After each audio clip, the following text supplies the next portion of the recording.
Le dialogue social reprend ce vendredi 14 avril. À l'occasion de la Journée internationale des travailleurs, les principaux syndicats du Maroc, à savoir l'Union marocaine du travail, la Confédération démocratique du travail et l'Union générale des travailleurs, entament une nouvelle série de négociations avec le chef du gouvernement. Une nouvelle session qui permettra à l'Union d'exposer un certain nombre de problèmes dont pâtit la classe ouvrière et de parachever la feuille de route signée avec le gouvernement en vertu de l'accord d'avril de l'année précédente. Or, cette relance de la concertation sociale survient dans un contexte difficile marqué par la dégradation du pouvoir d'achat de larges pans de la population. Les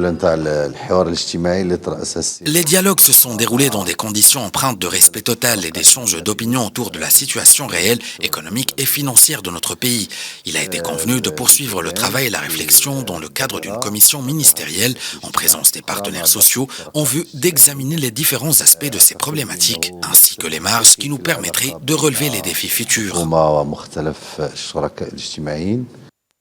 Les centrales syndicales entendent donc profiter de ces pourparlers pour obtenir une augmentation salariale généralisée promise lors de la session du dialogue social de septembre dernier, la hausse répétitive des prix ayant mis à rude épreuve le pouvoir d'achat des citoyens, en particulier de la classe ouvrière.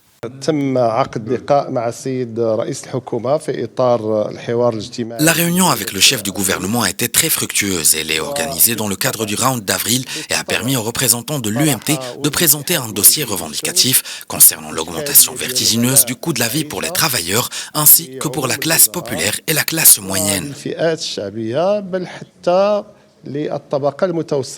Ce round sera également l'occasion de discuter des retenues fiscales qui atteignent parfois 38% des salaires, ce qui affecte la stabilité de la classe moyenne et menace son équilibre, tout en soulignant la nécessité d'une action gouvernementale pour établir la sécurité alimentaire nationale et ramener les prix des produits de base à leurs niveaux initiaux. Le syndicat demande également au gouvernement de mettre en place des sanctions sévères à l'encontre des spéculateurs, des grands courtiers et des monopolistes qui tirent profit de la crise sans faire preuve de solidarité nationale.